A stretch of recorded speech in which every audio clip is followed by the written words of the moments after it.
नमस्कार, मैं हूं संजय शर्मा। आप देख रहे हैं 4 PM यूपी। गजब हालात हैं देश के, उत्तर प्रदेश के। जगह जगह बार बार नफरत का कारोबार हो रहा है। जगह जगह ये घटनाएं हो रही हैं कि मॉब लिंचिंग हो रही है, सरहद पर ड्यूटी कर रहा है आदमी, उसके बेटे को मार दिया जा रहा है। पूरी दुनिया हंस रही है कि आखिर देश में ये हो क्या रहा है। दैनिक भास्कर के राजनीतिक संपादक KP मलिक से देश के हालातों पर मैंने बातचीत की है। बहुत जबरदस्त बातचीत है। आप चैनल को सब्सक्राइब करिए, ज्वाइन करिए। चलते हैं KP मलिक के पास। 4 PM न्यूज नेटवर्क में बहुत बहुत स्वागत है KP मलिक सर, आपका हार्दिक धन्यवाद संजय जी। बात शुरू करेंगे आपके पड़ोस के उत्तराखंड के राज्य की। और मेरा हमेशा मानना है कि जब इस तरह के फैसले होते हैं तो परिणाम गलत होते हैं। आपने एक हारे हुए विधायक को मुख्यमंत्री बना दिया और उस आदमी की जो कार्यशैली है वो हमेशा विवाद में रही। भ्रष्टाचार के कई सारे मामले सामने आए, लेकिन पैसे के दम पर दबा दिए गए। उत्तराखंड में 1000 करोड़ रुपया मीडिया को बांट दिया गया, जिससे पत्रकारों की मुंह बोलती सब बंद हो जाए। अब कैसी कैसी घटना सामने आ रही है। अंकिता भंडारी की हत्या को लेकर उत्तराखंड सुलग रहा है। भारतीय जनता पार्टी के कई नेताओं ने इस्तीफे दे दिए कि हम अपना मुंह बंद नहीं रख सकते। एक मासूम बच्ची, उसके शरीर को नोचने खसोटने के लिए बड़े सफेदपोश नेताओं के नाम सरकार उनको बचा रही। और शर्म की बात है कि एक और वीडियो वायरल हो रहा है उत्तराखंड की एक महिला नेत्री के पति का। वो कह रहे हैं, अरे भाई शादी ब्याह जल्दी जल्दी मिल नहीं रहे, बिहार में 20-25 हजार में लड़कियां मिल जाती हैं। इतने शर्मनाक बयान सामने आ रहे हैं। मध्य प्रदेश में जहरीला पानी पीने से बच्चे मर गए। मंत्री कह रहा है घंटा घंटा शब्द इस्तेमाल कर रहा है पत्रकार के लिए। उत्तराखंड उबल रहा है। लोग कह रहे हैं 20-25 हजार में लड़कियां खरीद रहा, और अभी तक कोई कार्रवाई किसी के नहीं। उत्तराखंड सरकार को बर्खास्त करना चाहिए इस तरह महिलाओं के शोषण के लिए, लेकिन कोई पूछने वाला नहीं है। आपका क्या मानना है KP मलिक साहब? संजय जी, मुझे लगता है कि 2025 का जो साल था, ये मोदी जी के लिए, भारतीय जनता पार्टी के लिए बहुत चुनौती भरा था। और मुझे लगता है कि 10 साल के प्रधानमंत्री के कार्यकाल में सबसे गंभीर साल 2025 रहा है, और उसके परिणाम 2026 में आ सकते हैं। जैसे एक नीति मोदी जी की रही है कि इनको रिएक्शन नहीं देना, इनको कोई जवाब नहीं देना, इनको कोई प्रेस कॉन्फ्रेंस नहीं करनी, इनको मीडिया से कोई बात नहीं करनी है, और चुप्पी मार जाओ और मामला अपने आप दब जाता है, चाहे कोई आंदोलन हो। आप मणिपुर की घटना लीजिए कि लगभग 75 दिन बाद इन्होंने मुंह खोला था मणिपुर के लिए, और खाली इंटरनेट बंद करवाया था। मणिपुर किस तरह से जला था। और आपको ये भी याद होगा कि जब ये प्रधानमंत्री बने थे तो इन्होंने कहा था कि मैं पूर्वोत्तर को सम्मान दूंगा, पूर्वोत्तर जो भड़क रहा है मैं उसको शांत करूंगा। और पूर्वोत्तर में भी इन्होंने गंगा बहा दी थी। और ये पूर्वोत्तर का हाल ये हुआ कि आज पूर्वोत्तर के 7 से 8 प्रदेशों ने ये घोषणा कर दी है कि भारतीय जनता पार्टी के किसी भी नेता की एंट्री नॉर्थ ईस्ट में नहीं होगी। आज नॉर्थ ईस्ट उबल रहा है। बहुत बड़ी घटना हुई है कि एक नॉर्थ ईस्ट का एक लड़का, उत्तराखंड में उसकी मॉब लिंचिंग की गई। और दुर्भाग्य देखिए संजय जी कि उसके जो पिताजी हैं वो BSF में है और मणिपुर के अंतर्राष्ट्रीय बॉर्डर पर सेवाएं दे रहे हैं। उनसे बड़ा देशभक्त कौन होगा। यहाँ देशभक्ति के सर्टिफिकेट बांटे जा रहे हैं दिल्ली में बैठ के, और वो बांट रहे हैं सर्टिफिकेट जिनको देशभक्ति राष्ट्रभक्ति के विषय में पता ही नहीं है। वो शाहरुख खान को राष्ट्रभक्ति और देशभक्ति सिखा रहे हैं, क्योंकि शाहरुख खान ने गलती कर दी है कि बांग्लादेश के क्रिकेट के खिलाड़ी को खरीद लिया है। और सर्टिफिकेट बांटने वाले कौन है? कथावाचक, जिनका अपना कोई पता नहीं है कि उनके परिवार में से भी किसी ने देश के लिए शहादत दी है कि नहीं दी है, या वो भी भिक्षा मांग के खाने वाले थे। दूसरी बात यह है कि आप ये देखिए कि अगर वो बांग्लादेश के खिलाड़ी को खरीद रहे हैं तो ये BCCI, ICC, केंद्रीय गृह मंत्रालय, देश की बिना सरकार की इजाजत के क्या शाहरुख खान खरीद सकते हैं? अगर खरीद भी लिया, अगर सरकार चाहे तो उनको खरीदने देगी। और जो BCCI है उसके सर्वा कौन है साहब? क्या वो तो मुंह नहीं खोल रहे आज तक भी? सर्टिफिकेट ये लोग बांट रहे हैं। तो ये देश का दुर्भाग्य है। देश एक अलग रास्ते पे चल पड़ा है। आज संजय जी उत्तराखंड उबल रहा है। उत्तराखंड में पिछले 15 दिनों में जो 2 बड़ी घटनाएं हुई हैं, उस पर उत्तराखंड उबल रहा है। और इस आग में मुझे लग रहा है कि इस बार मुख्यमंत्री जी की कुर्सी जल जाएगी। मुख्यमंत्री, आप ये समझिए कि इतने क्रांतिकारी मुख्यमंत्री हैं कि मुख्यमंत्री रहते हुए अपनी विधायक ही नहीं जीत पाए, इतने बड़े क्रांतिकारी हैं। लेकिन मोदी जी की नजरों में वो हीरा है और इन हीरे को दोबारा मुख्यमंत्री बनाया गया। और उनकी कार्यशैली, कारगुजारी क्या थी, अब वो सबके सामने है कि किस प्रकार से वो कौन सी सेवाएं दिलवाते थे, इसीलिए मुख्यमंत्री थे। जिन वीवीआईपी का नाम आया है, तो विपक्ष ने सीधे सीधे नाम लेना शुरू कर दिया है कि भाई जो अपने गौतम साहब हैं, जिनको वहां पे टक्कू मट्टू पट्टू क्या क्या कहते हैं, उनके नाम से फेमस है वीवीआईपी, वो सेवाएं लेते थे स्पेशल वहां जाके। कहने को आप दलित बड़े चेहरे हैं, पिछड़े चेहरे हैं, और कार्यक्रम आपके इस प्रकार के हैं। तो ये भारतीय जनता पार्टी की जो दोहरा चरित्र और दोहरी रणनीति है, अब वो जनता के सामने धीरे धीरे आ रही है। अब प्रधानमंत्री जी सोच में पड़े हुए हैं कि अपने प्यारे दुलारे को कैसे हटाएं, कैसे इसकी जान बचाएं, कैसे दुष्यंत गौतम को बचाएं, क्योंकि उत्तराखंड में मामला बहुत गंभीर हो चला है। और आपने जो अपने शुरुआती उद्बोधन में कहा कि 1000 करोड़ बांट दिया गया, 1000 करोड़ बांट दिया क्योंकि वहां पे खूब खनन का कार्य चल रहा है, खूब भ्रष्टाचार हो रहा है। उन्होंने कौन सा अपने घर से बांट दिया? लेकिन जिस मीडिया को बांटा है वो भले ही ना बोले, आज सोशल मीडिया तो बोल रहा है, मोबाइल तो बोल रहा है, उर्मिला सनावर तो बोल रही है। आज उर्मिला सनावर भी गायब है। उसने कहा कि उसने भागते हुए सहारनपुर के एक ऑटो में बैठ के वीडियो बनाई कि मेरी जान का खतरा है, पुलिस मुझे ढूंढ रही है, मेरा एनकाउंटर भी हो सकता है। तो कितना गंभीर विषय है।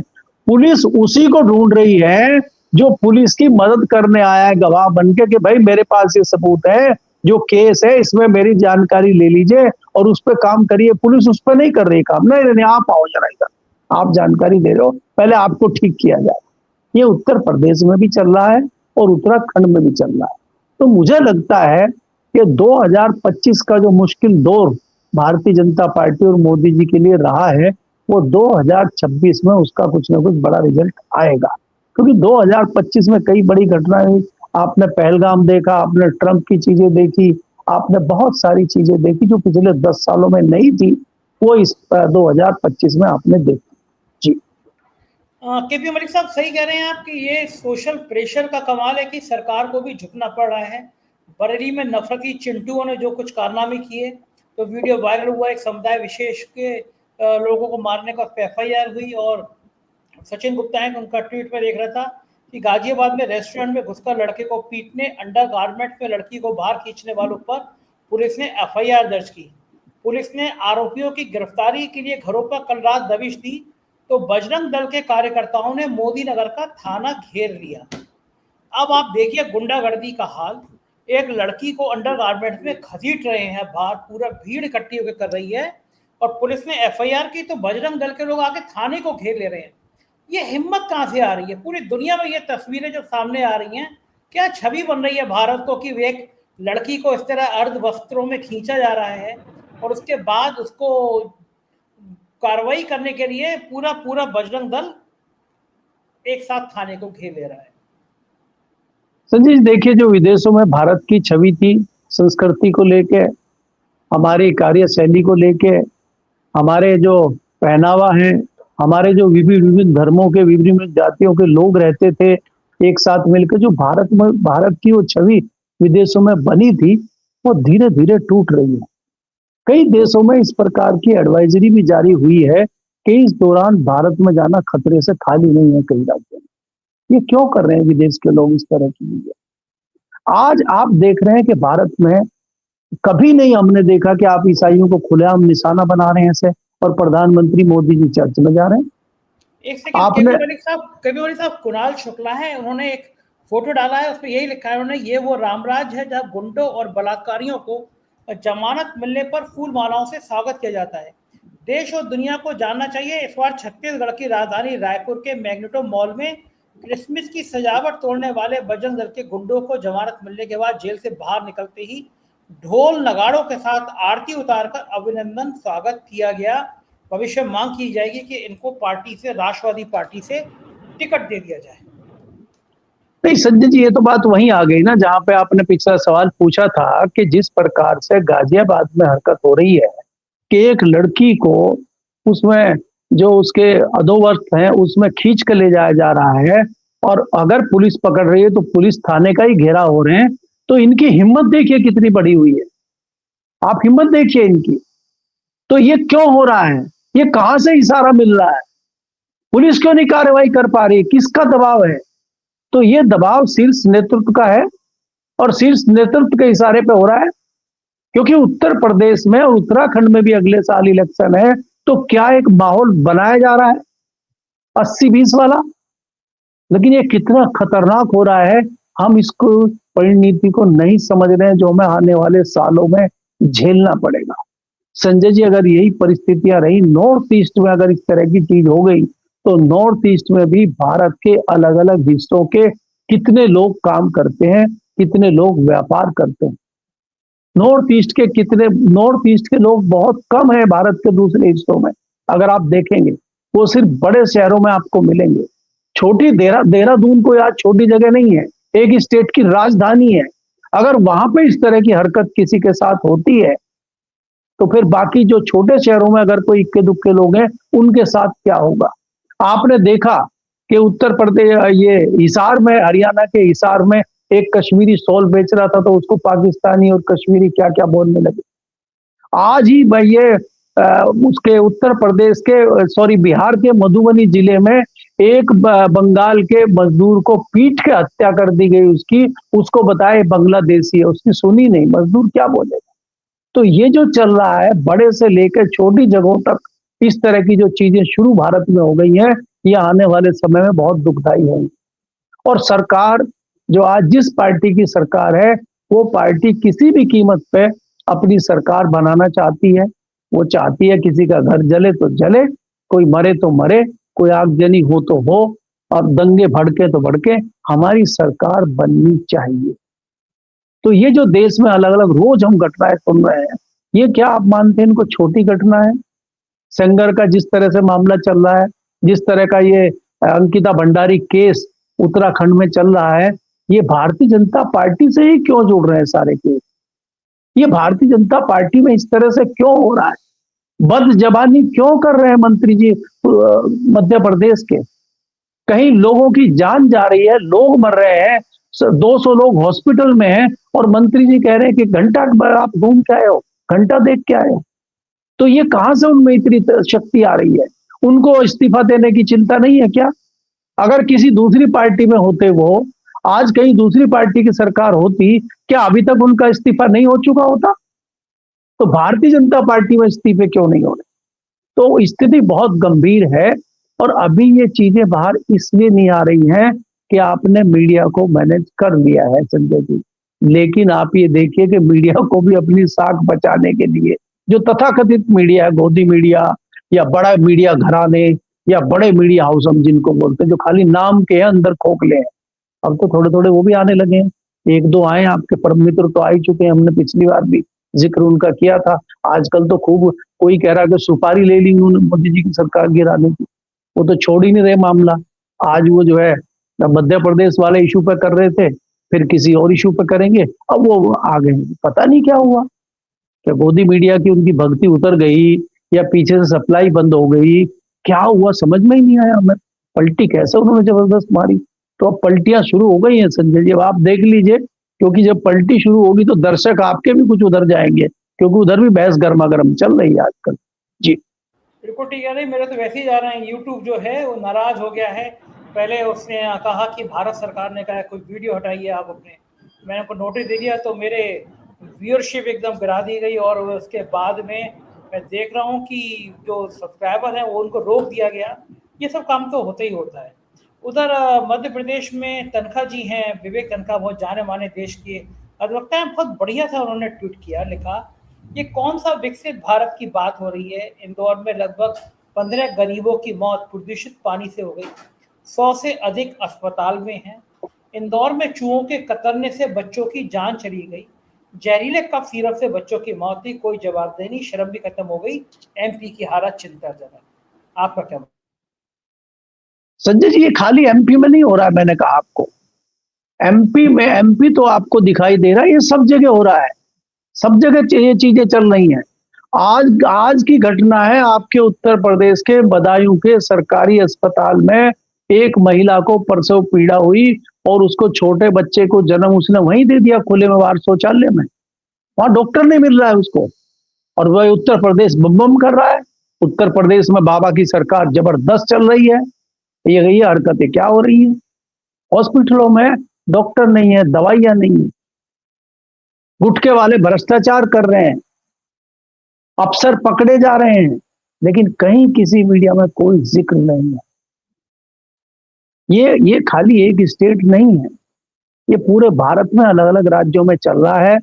मेन चैनल नहीं दिखा पा रहे हैं, ये चाहे आपके जैसे चैनल हो, चाहे सोशल मीडिया हो, चाहे मोबाइल पे जो छोटे लोग हैं वो कहीं रिकॉर्ड कर करके दिखा रहे हैं, उनको माध्यम नहीं मिल रहा है। और पुलिस छोड़ती नहीं है संजय जी। अगर कोई छोटा सा, मेरे पास इतनी खबरें आती हैं, मेरठ से घटनाएं आती है, मेरठ की घटनाएं, आज आपको मुजफ्फरनगर की घटना बताते हैं कि वहां पे जो सपा के अध्यक्ष हैं उन्होंने कह दिया कि संगीत सोम जो नाटक कर रहे हैं ये कौन से जो है देशभक्त हैं ये बताएं, और उस तरह उनको घेर लिया गया। और उनके यहाँ जो है वो पहुंच गई आपकी कौन सी सेना है, वो ठाकुरों की करणी सेना, करणी सेना पहुंच गई और उनको गाड़ी में डाल के पता नहीं कहाँ उठा ले गई, अभी तक उनका नहीं पता कहाँ है। तो यहाँ तो खुलेआम दादागिरी चल रही है। पुलिस कह रही है हम तलाश रहे हैं, बताइए पुलिस कहाँ तलाश रही है?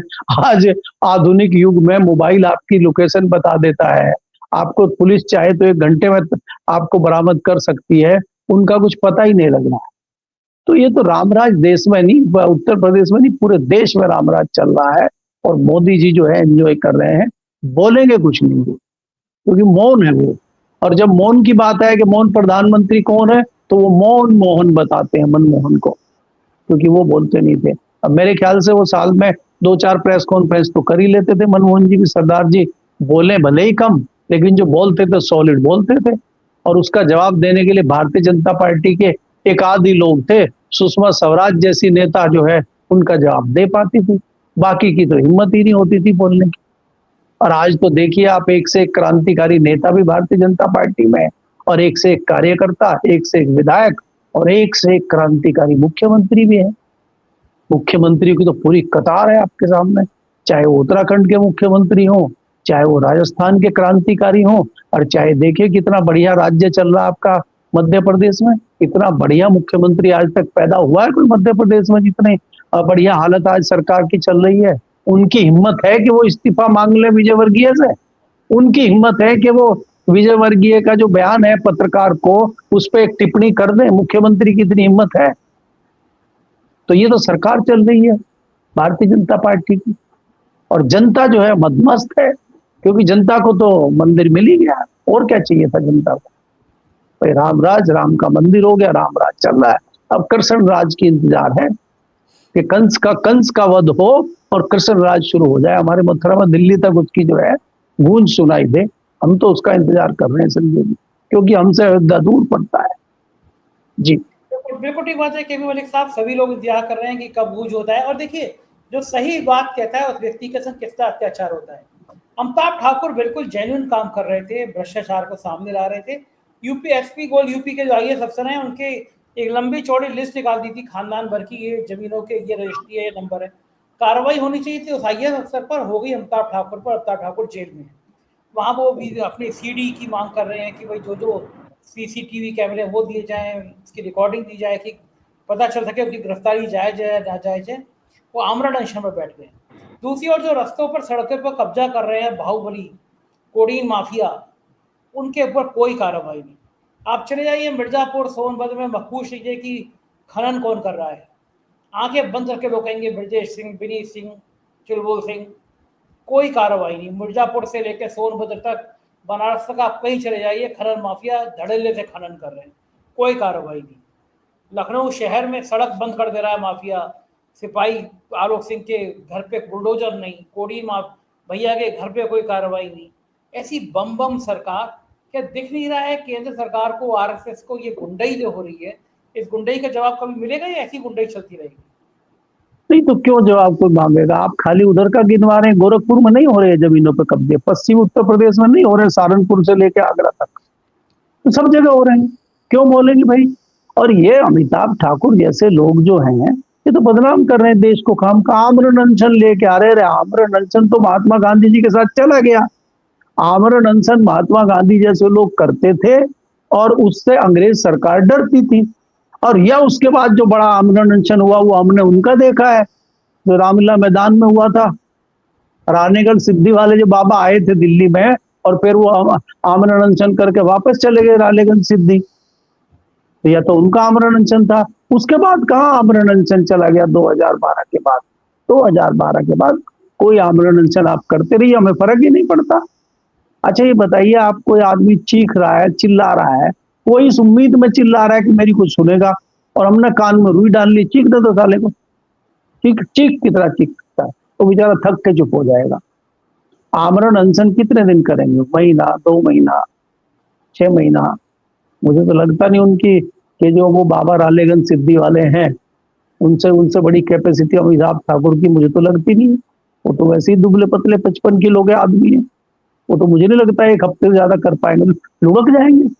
तो फिर जो है सांत्वना दे दी जाएगी उनको, और हम और आप मौन धारण कर लेंगे 1 मिनट का, और जयराम जी की वो फिर अमिताभ ठाकुर की पत्नी जाने, उनके बच्चे जाने, उनका बेटा जाने, तो देश के लिए कुर्बान हो गए, बात खत्म हो गई। इतिहास में थोड़ी नाम आएगा उनका कोई, इतिहास में तो इनका नाम, इतिहास में तो कथावाचकों का नाम आएगा। सैल्यूट तो पुलिस उनको करेगी, सम्मान तो उनका होगा। इन्हें कौन पूछ रहा है ठाकुर जैसे लोगों को? अमिताभ ठाकुर का काम है कि अपना शांति से बैठे और ये जो है दखल अंदाजी ना करें कामों में। जो काम चल रहा है राम राज का, जो राजकाज चल रहा है ना, क्या कहते राम करी राखा, वो क्या है रामायण में, मुझे तो चौपाई पता नहीं है, तो उसमें ये विघन डाल रहे हैं अमिताभ ठाकुर। अगर आप राम कार्य में, राजकाज में विघन डालेंगे तो आपका इलाज तो किया जाएगा ना, तो उनका इलाज किया जा रहा है। और इसीलिए जो है भारतीय जनता पार्टी के लोग अपने अपने शुभ कार्यों में लगे हुए हैं। और सबके अलग अलग शुभ कार्य आप जानते ही हैं कि अयोध्या में क्या चल रहा है, लखनऊ में क्या चल रहा है, उन्नाव में क्या चल रहा है, कानपुर में क्या चल रहा है, देहरादून में क्या चल रहा है, मध्य प्रदेश के सबसे सुंदर शहर, साफ सुथरे शहर इंदौर में क्या चल रहा है, तो आपके सामने। अब आप मुझे बताइए कि इतने दिन से वो लोग शिकायत कर रहे हैं, दूषित पानी पी रहे हैं, लोग मर रहे हैं, हॉस्पिटल चले गए हैं, और नेताजी कोई कह रहे हैं झूला झुला रहे हैं, नेताजी झूला झूल रहे हैं, कोई पार्टी कर रहे हैं, कोई एंजॉय कर रहे हैं, और वो बकवास और घंटा बता रहे हैं। मंत्री जब सवाल पत्रकार पूछ रहा है कि साहब मर गए हैं लोग पानी पी के, अरे बोला घंटा मर गए, कहाँ मर गए, हमें तो दिखे नहीं, तो उनको नहीं दिख रहा है। तो जो वो कहेंगे वो बात सच है, कोई पत्रकार झूठ बोले, कोई दूसरा बोले, उससे कोई फर्क यहाँ पड़ने वाला नहीं है संजय जी। और आप उम्मीद छोड़ दीजिए, मोदी जी कुछ नहीं बोलेंगे, उन्होंने मौन धारण किया हुआ है, वो अभी पूजा में है जी। एक बात है, यही स्थिति लगती है, बड़ा खराब लगता है, कहीं साफ हवा नहीं, खाने की चीजें प्रदूषित मिल रही हैं, उसमें गंदगी फैल रही है, हवा खराब हो गई है, लोकतंत्र में की खत्म हो गया है, लोकतांत्रिक आवाजें बोलने का हक नहीं बचा, और नेता जो है वो बेशर्मी का नंगा नाच रच रहे हैं। बहुत खराब। अंत में संजय जी एक छोटा सा जोड़ देता हूँ, मैंने आज ही लिखा, आपने अच्छा याद दिलाया, मैंने आज ही लिखा कि देश में खुलेआम, और जिसमें अधिक संख्या भारतीय जनता पार्टी वालों की है, नेताओं की, खुलेआम नकली खाद बन रही है, नकली बीज बन रही है, और किसान परेशान है। किसान बीज लेके आया, बैंक से लोन लेके या किसी साहूकार से पैसा लेकर, उसने अपनी फसल बोई, 15 दिन इंतजार किया, फसल उगी नहीं, तो दोबारा बीज लाए फिर, और कर्ज बंद हो गया, कर्जा भी ले लिया। ये हालत किसान की है, सुने कौन उसकी? कोई नहीं सुन रहा। तो स्थिति बहुत गंभीर है, स्थिति बहुत गंभीर है जी। शर्मनाक है। बहुत शुक्रिया केपी मलिक साहब, आपने मुझे इतना समय दिया बातचीत की। Thank you. ये थे केपी मलिक जी, पूरी बातचीत आपने सुनी, कैसी रही बातचीत बताएगा जरूर। शुक्रिया, थैंक यू।